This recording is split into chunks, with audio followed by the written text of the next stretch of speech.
الحمد لله وكفى وسلام على عباده الذين اصطفى أما بعد فأعوذ بالله من الشيطان الرجيم بسم الله الرحمن الرحيم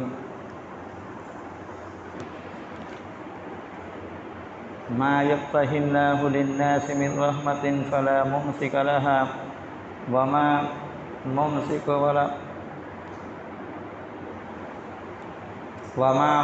ولا مرسل له من بعده وهو العزيز الحكيم صدق اللہ العلی العظیم۔ اللہ تعالیٰ کا بہت بڑا احسان ہے کہ اللہ تعالیٰ نے ہم لوگوں کو اپنے گھر میں بٹھایا۔ یہ اللہ رب العزت کا بہت بڑا احسان ہے، کیونکہ یہ اللہ تعالیٰ کی محبت کی علامت ہے۔ ہمارے گھر میں کوئی دشمن نہیں آتا، بلکہ ہمارا دوست اور جس سے ہمارا تعلق ہے، کانٹیکٹ ہے، یہ آدمی ہمارے گھر آتا ہے۔ ایسے ہی حق تعالیٰ بھی اپنے محبوب بندوں کو اپنے گھر میں بلاتے ہیں اور بٹھاتے ہیں۔ یہ وہ دربار ہے کہ اس پر ہر وقت رحمتیں اترتی۔ فرشتے اس میں بیٹھنے والوں کے لیے نماز کا جو انتظار کے لیے بیٹھتے ہیں، اس کے لیے مغفرت کی دعا کرتے ہیں، رحمت کی دعا کرتے ہیں۔ فرشتے بیٹھنے والوں کے لیے دعا کرتے ہیں، اللہم اغفر لہ، کہ اللہ اس کی مغفرت کر دے، اللہم ارحمہ، کہ اللہ تو اس پر رحم کر۔ تو یہ اللہ کے جس کی طرف سے اتنا بڑا انتظام ہے، اس اللہ سے ہمارا صحیح تعلق پیدا کرے، اس کی ضرورت ہے کہ ساری کائنات کا قبضہ اس کے ہاتھ میں ہے۔ میں نے جن آیت شریفہ کی تلاوت کی، اس میں یہ بتلایا ما یفتح اللہ للناس من رحمت فلا ممسک لہا، کہ اللہ تعالیٰ لوگوں کے لیے رحمت کے دروازوں کو کھول دے تو پھر اس کو کوئی روکنے والا نہیں کہ روک دے۔ مثلا ہمارے لیے اولاد کا تو کوئی بے اولاد نہیں کر سکتا۔ ہمارے لیے اللہ نے تندرستی کا فیصلہ کر دیا، کوئی بیمار نہیں کر سکتا۔ ہمارے لیے حق تعالیٰ شاہوں نے راحت کا فیصلہ کر دیا، کوئی اس کو روکنے والا نہیں۔ آج کل ایک بلا یہ چلتی ہے کہ اگر ہم پریشان ہو تو سیدھے باپو پارٹی کے پاس بھاگتے ہیں، بتا دیں گے جادو ہے نے، یہ ہے نے، وہ ہے۔ یہ ساری چیزوں میں پھانس دیتے ہیں۔ برابر ہم سمجھے حق تعالیٰ کے علاوہ کوئی پریشانیوں کو لانے والا نہیں، کوئی پریشانیوں کو دور کرنے والا نہیں۔ تو یہ پہلے نمبر پر ہم یہ یقین دل میں اتارے،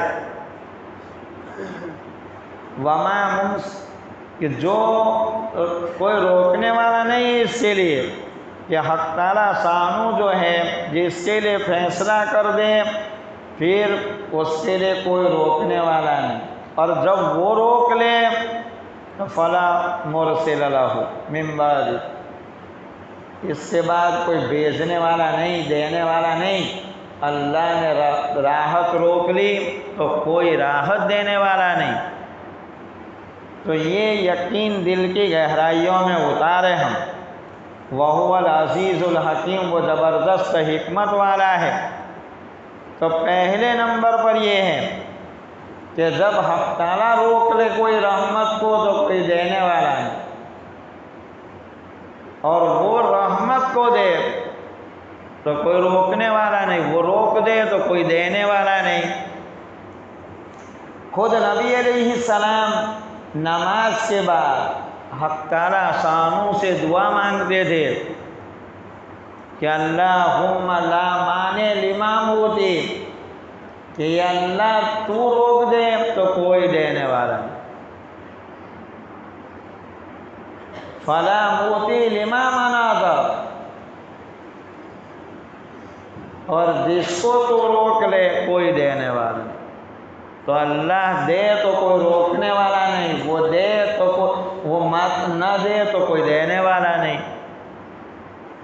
لا ينفع الجد منك الجد، کہ محنت کرنے والے کی کوشش جو ہے یا مالداری کی مالداری بھی فائدہ نہیں دیتی بجوز حق تعالیٰ کے ارادے کے۔ اللہ ارادہ کر لے تو ملے۔ تو یہ ہم بیٹھے ہیں، ہمیں اس چیز کی طرف توجہ دینے کی ضرورت کہ ساری نعمتیں حق تعالیٰ کے خزانے سے ملتی ہیں، اور جب وہ دینے پر آتا ہے تو کوئی کھینچنے والا نہیں، کوئی روکنے والا نہیں۔ اسی طرح اگر نقصان وہ پہنچاوے تو کوئی ہمیں نفع نہ دے۔ حق تعالیٰ نے فرمایا وَإِن يَمْسَسْكَ اللَّهُ بِضُرٍّ فَلَا كَاشِفَ لَهُ، کہ اللہ تعالیٰ تم کو تکلیف پہنچاوے تو کوئی اس کا دور کرنے والا نہیں۔ اللہ بیمار کر دے تو کوئی تندرستی دینے والا نہیں۔ اللہ پریشانیوں میں ڈال دے تو کوئی راحت دینے والا نہیں۔ تو یہ اس کا یقین دل کی گہرائیوں میں اتارے کہ فلا کاشف لہ الا ہو، کہ وہ پریشانیوں میں جب ڈال دے تم کو تو پھر کوئی ان پریشانیوں کو دور کرنے والا نہیں بجوز وہ ذات، وہی ذات پریشانی دور کر سکتی ہے۔ تو اس کا یقین دل کی گہرائیوں میں اتارے۔ وَإِن يُرِدْكَ بِخَيْرٍ، کہ اگر اللہ بلائی کا ارادہ کر لے تمہارے لیے فلا راد لفضل، کوئی اس کو رد کرنے والا، کوئی روکنے والا نہیں ہے۔ تو یہ کوئی روکنے والا نہیں اس کے فضل کو۔ تو یہ اسی لیے ہمیں حکم ہے وَاسْأَلُوا اللَّهَ مِن فَضْلِهِ، کہ تم اللہ کا فضل مانگو، اس کی مہربانی اور اس کا احسان ہم پر ہو، وہ ہم پر اپنا فضل کرے۔ یہ ساری نعمتیں دنیاوی اور اخروی جو ہم کو مل رہی ہے یہ حق تعالیٰ ساموں کی طرف سے۔ تو یہ دل کی گہرائیوں میں اس یقین کو بٹھائے، اس کی ضرورت ہے، اس وقت جو ہے اس کی ضرورت ہے۔ ورنہ آج کل جو ہے ہم لوگ کوئی بیان ہوا تو متاثر ہو جاتے ہیں، یہ ہوگا نہیں وہ ہوگا نہیں، اللہ کرتے ہیں۔ اللہ رب العزت اپنی قدرت کاملہ سے کرتے ہیں۔ وہ جب دینے پر آتا ہے نعمتیں تو کوئی روکنے والا نہیں، وہ حفاظت پر آوے تو کوئی پریشان کرنے والا نہیں۔ اس کی دل میں گہرائیوں میں ہم یہ دل میں اتارے۔ ورنہ آج کل جو ہے دنیا کے تغیرات اور تبدیلی کہیں مشینوں کو ہم ذمہ دار بنا دیتے ہیں کہ یہ مشین ہے، مشین چھوڑیے، حق تعالیٰ کا جب ارادہ ہو جائے گا تو کسی کو ہٹانے میں اس کو دیر نہیں لگتی۔ اس لیے اعلان کروایا نبی علیہ السلام کے ذریعے کہ قُلِ اللَّهُمَّ مَالِكَ الْمُلْكَ تُؤْتِي الْمُلْكَ مَن تَشَاءُ، کہ کہہ دیجئے اللہ تعالیٰ جس کو چاہتے ہیں اس کو حکومت دیتے ہیں۔ یہ صاف اعلان۔ وجہ یہ ہوئی آیتیں اتری، اس کے شان نزول کے بارے میں مفسرین نے لکھا ہے کہ غزوہ خندق میں نبی اکرم صلی اللہ علیہ وسلم نے پیٹ پر پتھر باندھے تھے، حضرات صحابہ کے پیٹوں پر بھی پتھر تھے، اس لیے کہ خندق کھودنی پڑی اپنی حفاظت کے لیے۔ مکہ کے مشرکین نے 10,000 کا جم غفیر ایک لشکر کو مدینہ منورہ پر حملہ کے لیے بھیجا تھا۔ یہ آئے تھے تاکہ کچل ڈالے، صحابہ 3,000 تھے۔ اب دیکھا کہ بچاؤ، تو بچاؤ کے لیے نبی علیہ السلام نے خندق کھودوائی۔ حضرت سلمان فارسی رضی اللہ عنہ نے یہ رائے دی کہ ایران میں جو ہے کوئی دشمن اگر کبھی ہو تو خندق کھودتے ہیں تاکہ دشمن آج نہ سکے۔ کھودی خندق 3.5 میل لمبے، ایک ایک صحابی 10 گز کے خندق ان کے جو ان کو اتنی مقدار دی تھی۔ نبی اکرم صلی اللہ علیہ وسلم خود خندق میں کھود رہے تھے، پیٹ پر 2 پتھر باندھے ہوئے تھے۔ قرآن نے نقشہ کھینچا وَزِلْزِلُوا زِلْزَالًا شَدِيدًا کہ ان پر سخت ان کو ہلا دیے گئے اور ان کے کلیجے گلے پر آ گئے، موت دکھائی دے رہی تھی۔ ایسے خطرناک ماحول میں کہ چاروں طرف موت دکھائی دے رہی تھی، تو ایک جگہ جو حضرت سلمان فارسی رضی اللہ عنہ وہ پتھر تھا، وہ خود ان سے یہ پتھر ٹوٹ نہیں رہا تھا۔ ایک کدال ماری، نبی علیہ السلام آئے دیا، ایک ماری 1/3 حصہ ٹوٹ گیا، دوسرا مارا تو اس کا 1/3 جو بچا تھا اس کا، اور تیسرے میں پورا پتھر ٹوٹ گیا۔ اس وقت حضرات صحابہ رضی اللہ عنہم نے روم اور فارس اور یمن کے باغات اور محلات کو دیکھا تھا۔ نبی علیہ السلام سے عرض کیا یا رسول اللہ یہ محل ہم نے دیکھا۔ نبی علیہ السلام نے فرمایا لَتُنْفِقَنَّكُمْ کہ تم ضرور بالضرور ان کے مال و اموالہم ان کے مالوں کو فی سبیل اللہ کی راہ میں خرچ کرو۔ تو بڑی قربانیوں کی وجہ سے حق تعالیٰ نے ان باطل قوتوں کو، ان کفر کو، روم کے کفر کو، ایران کے کفر کو، یمن کے کفر کو مٹا دیا۔ یہ نبی علیہ السلام کے قربانیوں کا نتیجہ تھا۔ ہمیں دنیا کے اعتبار سے ہم سب سمجھدار ہیں، اگر ہمالیہ پر جو برف گرے تو ٹھنڈی یہاں آتی ہے، یقینی ہم سب سمجھتے ہیں۔ دین میں جو قربانیاں دی جاتی ہیں، اپنے جان اور مال کو اللہ کی راہ میں جو بندہ جب لگاتا ہے، چاہے تبلیغ کے ذریعے ہو، مدارس کے ذریعے ہو، خانقاہوں کے ذریعے ہو، یا اللہ تعالیٰ کے مقدس جماعت جو جان و مال لگاتی ہے اور اللہ کے کلمہ کو بلند کر رہی ہے، ایسی مقدس جماعتوں کے ذریعے جب قربانیاں یہ جان اور مال کی دی جاتی ہے تو اللہ دنیا میں ہدایت پھیلاتے ہیں۔ یہ ہماری سمجھ میں نہیں آتا ہے، اس لیے کہ ہم دنیا کی رونق کو دیکھتے ہیں اور دنیا کے لوگوں کے جو رعب ہمارے دلوں میں ہیں، جس کی وجہ سے سمجھ میں نہیں آ رہا ہے۔ ورنہ حضرت موسیٰ علیہ السلام نے فرعون کے حکومت کے لیے کہ جس نے اللہ کی راہ سے لوگوں کو روک رکھا تھا، ربنا اطمس اموال کے اللہ ان کے مال کو مٹا دے، وسط ان کے رون دے۔ جب بندہ اللہ کی طرف متوجہ ہو جاتا ہے تو ساری طاقت اللہ رب العزت جو ہیں اپنی قدرت اس کی طرف کر دیتے ہیں، اور اس فرعون اور اس کے لشکر کو دریائے نیل میں غارت کر کے اپنی قدرت بتائی۔ اس لیے ہمیں ایک تو یہ یقین دل کی گہرائیوں میں اتارے کہ حق تعالیٰ ہی کرتے ہیں، وہ جس کو چاہے حکومت دے، جس کو چاہے چھین لے۔ یہ منافقین جو ہے نبی اکرم صلی اللہ علیہ وسلم اس وقت کہہ رہے تھے کہ تم نے روم اور ایران کو کے محلات کو دیکھا کہ ہاں اس روشنی میں دیکھا کہ تم اللہ کی راہ میں انہی کے مال کو خرچ کرو گے۔ یہ منافقین کہنے لگے اوہو پیٹوں پر پتھر باندھے ہیں اور روم اور ایران کی حکومت کے جو خواب دیکھ رہے ہیں، اس پر یہ آیت اتری اور حق تعالیٰ نے نبی علیہ السلام کے ذریعے اعلان کروایا۔ حق تعالیٰ ان کو مخاطب ہونا ہی نہیں پسند کرتے ان منافقین کو، اس لیے صاف نبی علیہ السلام کے ذریعے اعلان کروایا قُلِ اللَّهُمَّ مَالِكَ الْمُلْكِ تُؤْتِي الْمُلْكَ مَن تَشَاءُ، کیا آپ کہہ دیجئے اللہ جس کو چاہتے ہیں حکومت دیتے ہیں، وَتَنزِعُ الْمُلْكَ مِمَّن تَشَاءُ جس کو چاہتے ہیں حکومت چھین لیتے ہیں۔ بیدکل کر ساری بلائیاں اس کے قبضے میں ہیں، یہ اعلان کروایا۔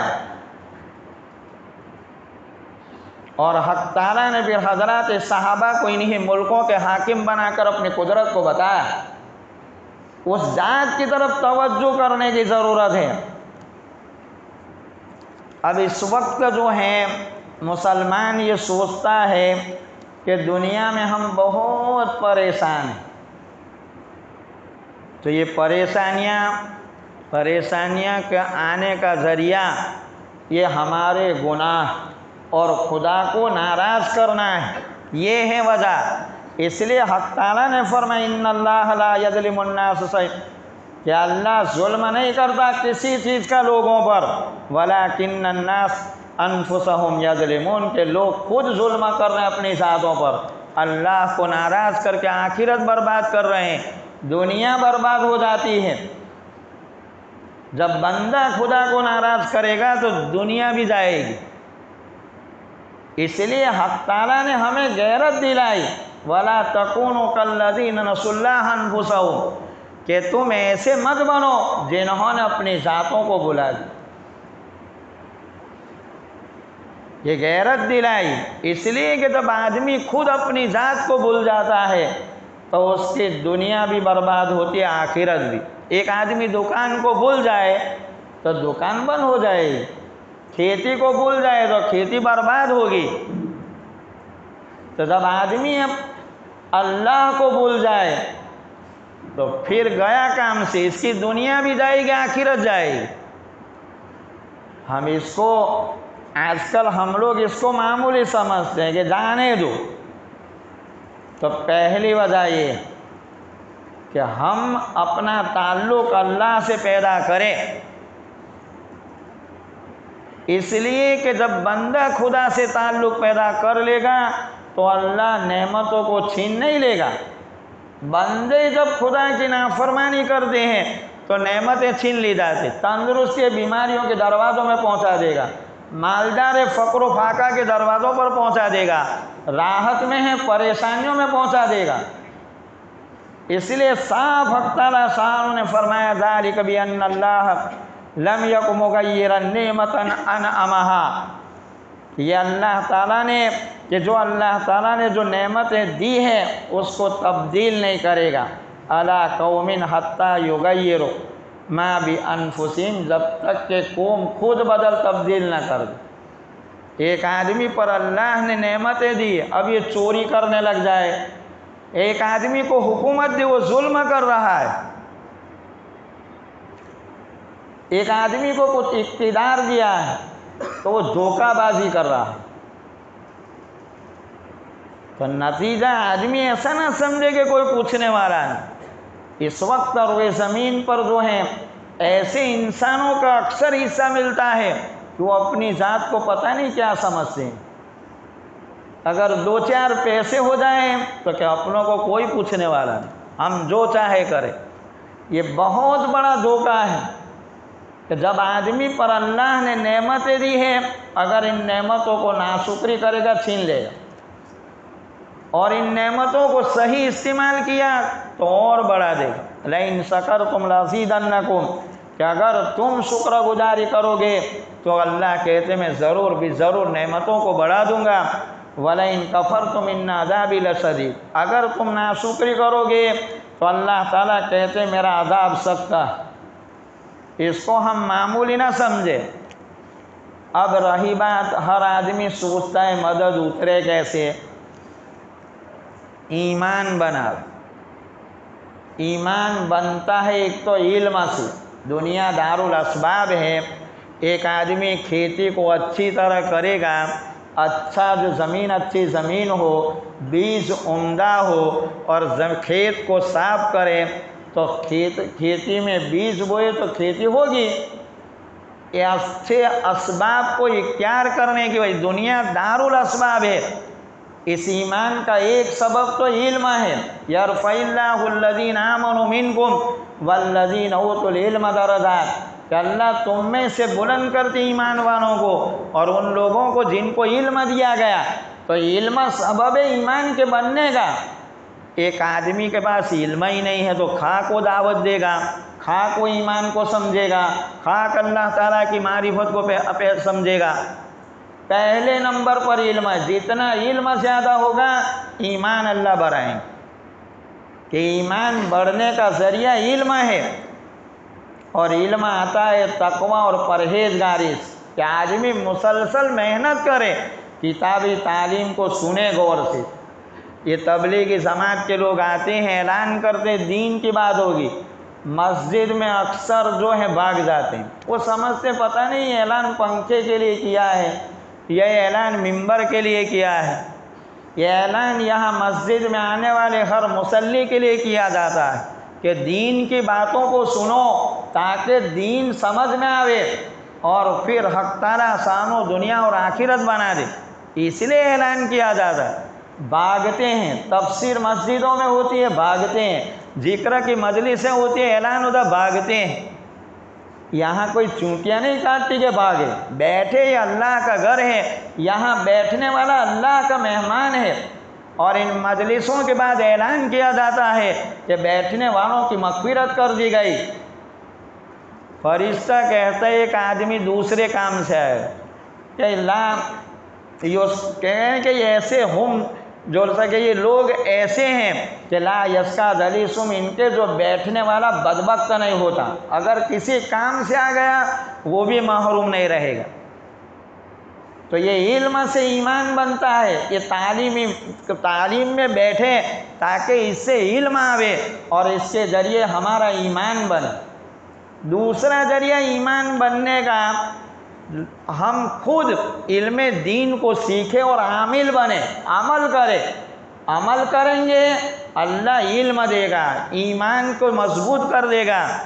من عمل علما، کہ جو علم پر عمل کرے، یورث اللہ ما لم یعلم، کہ اللہ ایسے علم کا وارث بنا دے گا جو اس نے پڑھا نہیں ہے۔ یہ نبی علیہ قال رسول اللہ صلی اللہ علیہ وسلم کہ حضور صلی اللہ علیہ وسلم نے یہ فرمایا۔ تو ہم یہ علم پر عمل ہے، تقوی اور پرہیزگاری ہے، اس سے علم آتا ہے۔ واتقوا اللہ یعلمکم اللہ، کہ تم اللہ سے ڈرو اللہ تمہارا علم دے گا۔ تو بہت یہ پرہیز، گناہ سے بچے، علم سے آدمی کو گناہ سمجھ میں آئے گا، اور گناہ سے بچے گا تو پھر علم دے گا، علم ہوگا تو یہ جو ایمان بنے گا۔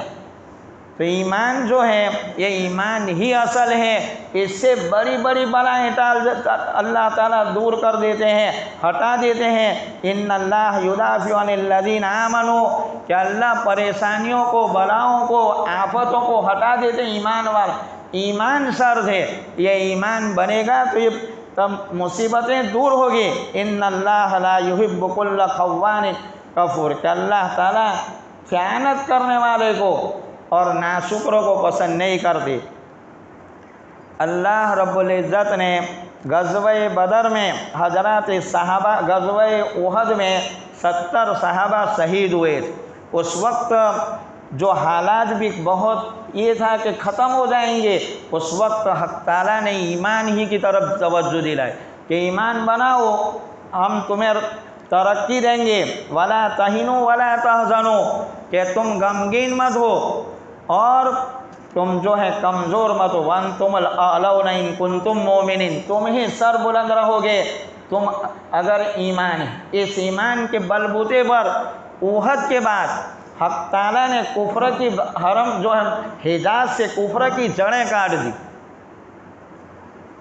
یہ ایمان اصل ہے، اس ایمان کی جو محنتیں مدارس کے ذریعے، مکاتب کے ذریعے اور خانقاہوں کے ذریعے بنانے کی جو محنتیں ہو رہے ہیں، ہم ساتھ دیں، عمل کریں، نماز کو قائم کریں، زکوٰۃ کو دیں، اللہ کو مضبوطی سے پکڑ لیں تو اللہ ہمارا مددگار بن جائے گا۔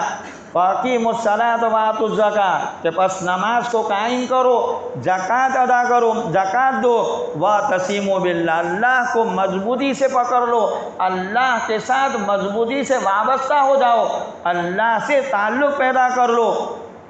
وہ مولاکم، وہ تمہارا مددگار ہے، فنعم المولا، بہترین مددگار ہے، ونعم النصیر، اچھی طرح مدد کرنے والا ہے۔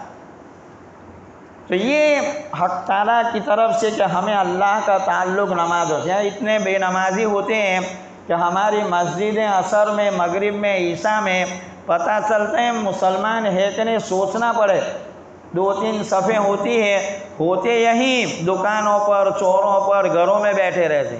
یہ نماز اللہ رب العزت کا اہم ترین فرائض میں سے اللہ نے فرض کیا ہے، اور نماز کو معراج میں بلا کر سرور عالم صلی اللہ علیہ وسلم کو دیا ہے۔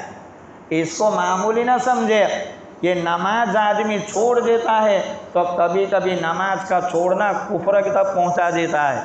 من ترک الصلاۃ متعمدا فقد کفر، نبی علیہ السلام نے فرمایا جو جان بوجھ کر نماز چھوڑ دے اس نے کفر کیا، کافروں جیسا کام کیا۔ یہ کفر کی سواری، اس کو معمولی نہ سمجھے۔ بہت سے لوگ تو سمجھتے اب نماز میں دیکھیں گے، آئیں گے، کل پڑھیں گے، پرسوں پڑھیں گے۔ تو یہ نماز جو ہے اللہ کی مدد اترنے کا ذریعہ ہے۔ وَاسْتَعِينُوا بِالصَّبْرِ وَالصَّلَاةِ، کہ تم اللہ سے مدد طلب کرو نماز اور صبر کے ذریعے۔ تو نماز جو نہیں پڑھتے ان سے ہماری والہانہ درخواست ہے کہ آج سے توبہ کر کے نماز شروع کر دیں اور گھروں کی تعلیم کرے۔ یہی وہ چیزیں ہیں اللہ نے مدد کرنے کے وعدے جس پر کیے ہیں۔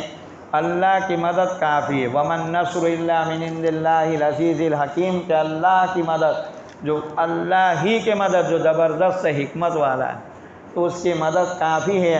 من ینصر، کہ جو مدد کرے اللہ کی، ینصر، اللہ اس کی مدد کرے گا۔ اللہ نے اعلان کہ ان تنصر اللہ ینصرکم، تم اللہ کے دین کی مدد کرو اللہ تمہاری مدد کرے گا۔ تو مدد کے لیے صاف صاف قرآن میں یہ وعدے کی اللہ نے، واللہ مولاکم کہا کہ اللہ تمہارا مددگار ہے۔ بِأَنَّ الْكَافِرِينَ لَا مَوْلَىٰ لَهُمْ، ان بے ایمانوں کا کوئی مددگار نہیں ہے۔ ایسے صاف صاف اعلان ہے۔ اس لیے ہمیں آج سے نماز کا اہتمام کرے۔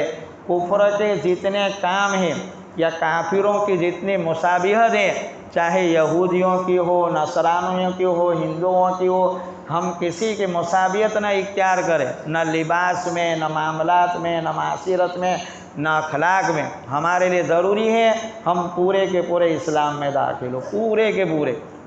اللہ تعالیٰ نے ہمیں حکم بھی یہی دیا، یا ایھا الذین آمنوا ادخلوا فی السلم کافۃ، ایمان والو پورے کے پورے اسلام میں، معاملات ہو، عبادت ہو، اخلاق ہو، سب ہمارا اسلامی ہو۔ اللہ تعالیٰ ہمیں عمل کرنے کی خوب توفیق نصیب فرمائے۔ اعلان ہے، یہ جو ہے دارالعلوم آمود کر کے ایک دارالعلوم ہے، آچود اور آمود کے درمیان، وہاں دارالعلوم کی 290 طلبہ پڑھتے ہیں۔ لکھا ہے اس میں 10 ایکڑ زمین خریدی ہے دارالعلوم نے اسکول، ہاسپیٹل اور درسگاہوں کے لیے، اور یہاں 5 سال میں جو عالم بناتے ہیں ان کا کورس کا ہے، اور افتاء کا بھی کورس ہے، مفتی بھی وہاں بنتے ہیں۔ یہ چندہ والے ایک بھائی آئے ہوئے ہیں، ان کی دل کھول کر مدد کریں۔ ان کے محتمم صاحب نے بھی فون کیا تھا اور کہہ رہے تھے کہ لوگوں کو ہماری طرف سے درخواست کر دینا کہ مدرسے کی خوب مدد کرے۔ دوسرا یہ جماعت بھی آئی ہوئی ہے، ان جماعت کو ساتھ دے، تعلیم میں بیٹھے، دینی باتیں ہو تو ان کو ساتھ دے بیٹھے۔ اللہ تعالی ہمیں عمل کرنے کی توفیق۔